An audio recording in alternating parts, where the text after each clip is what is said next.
Okay, Tuesday the 3rd. So we have one arm rows, pull over to chest press, slow release curl, shoulder tap. So one arm row. I'll show you with the chair, actually, because I find that I like that better. There's your one arm row.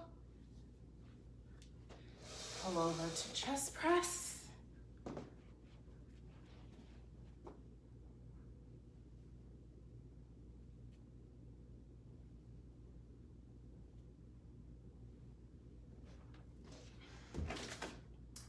Slow release curls, shoulder taps. I'll show you shoulder taps while I'm down here. And then slow release curl is just the release of 3 seconds. Up, 1, 2, 3. Up, 1, 2, 3. All right, so one arm row. In parentheses, per, so it means you're doing all 12 on your right, 12 on your left. So this one, you can do it a few different ways. You can do it just standing. So you would kind of get into like a lunge type position with your back leg straight. You can put your hand on your knee, kind of just lean forward. Because what you want to do is you need to have room for your arm to hang down. So you can do it this way and row. You can bring in a chair, or actually I kind of like to use the back better. Any kind of height, same idea. Or if you have a bench, you can use your bench. So what you're doing is you're in that type of lunge position, your arm is hanging down, and all you're doing is you're thinking about squeezing your shoulder blade back.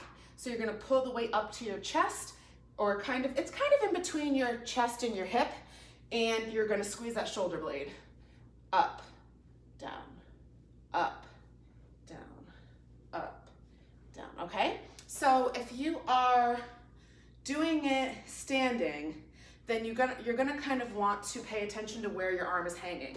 So if you're standing, I mean, your arm can hang totally down, but you're gonna get, I feel like, a little bit less of range of motion. I try to put it out a little bit in front of me so I have more room to pull. I'm kind of pulling at a diagonal versus pulling from straight down, okay? Neither one of them are wrong. I just prefer, like I said, getting that little extra room, so I pull at a diagonal.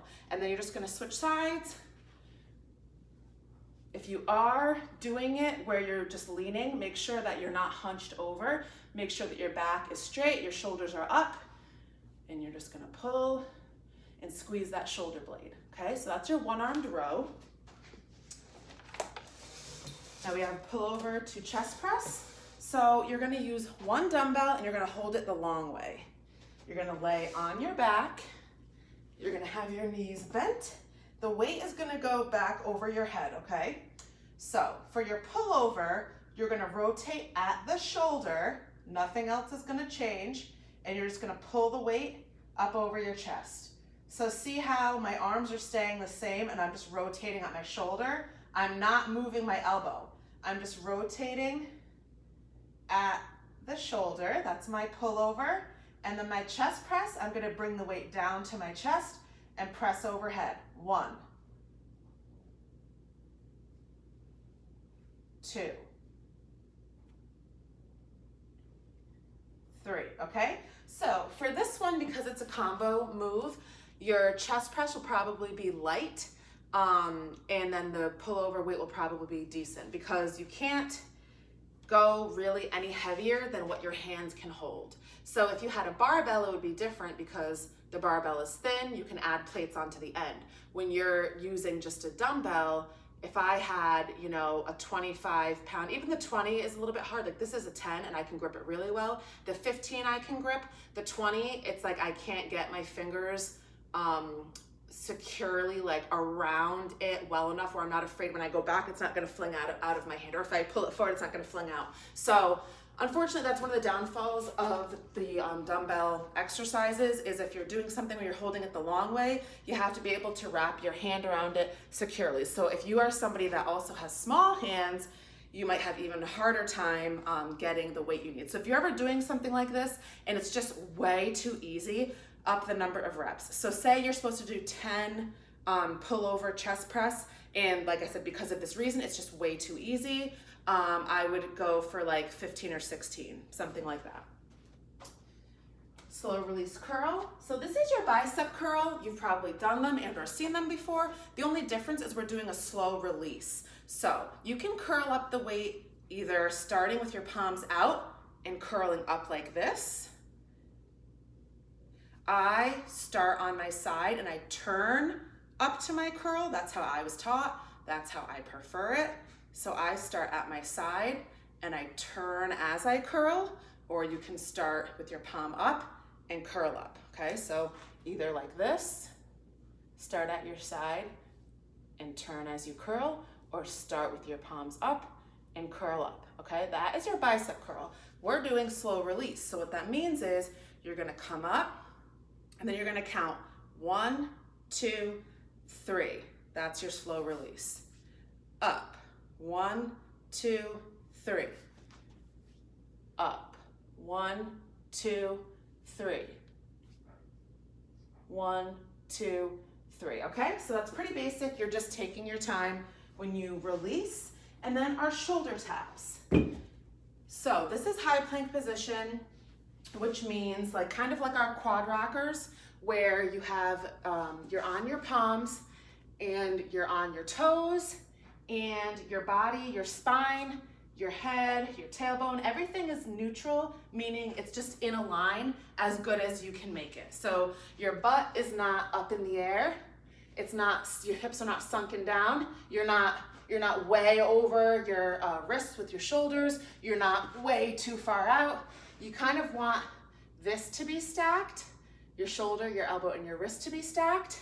And then you want from your head to your toe to be in a line, okay? So that is your high plank position. We're gonna do a million things this month in high plank position.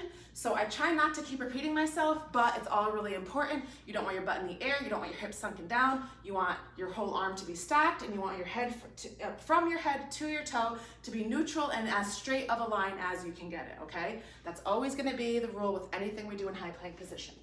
So with this one, I'm gonna show you to the front, now that I explained that. You're gonna do shoulder taps, which means that you're basically doing this, tapping opposite hand to opposite shoulder while you're in your high plank. So what that's doing is it's causing a little imbalance every time you take one hand off the ground. So it helps your core work to try to stabilize your body. So when you're doing this, you wanna keep everything as tight as possible. You don't want anything to move except a slight shift in weight when you have to lift that hand. 1, 2, 3, 4, 5, okay? You don't wanna do this where you open up your chest, and you don't wanna like be rocking your butt. As you're tapping, everything should stay as tight as it can be. And all you're doing is that little shift in weight. If you need to, you can drop down to your knees. So go to your knee high plank position, and the same thing, shoulder taps, okay? If you need to be higher and you need less pressure on your body or your joints, you're gonna do your high plank on your chair, and that makes it even a little bit easier, because the higher off the ground you are, the less of your own body weight you are supporting. So that makes it easier. The closer you are to the ground or being on the ground, the more of your body weight you're supporting, which makes it harder, okay? So you go through those 4, and there's no part 2.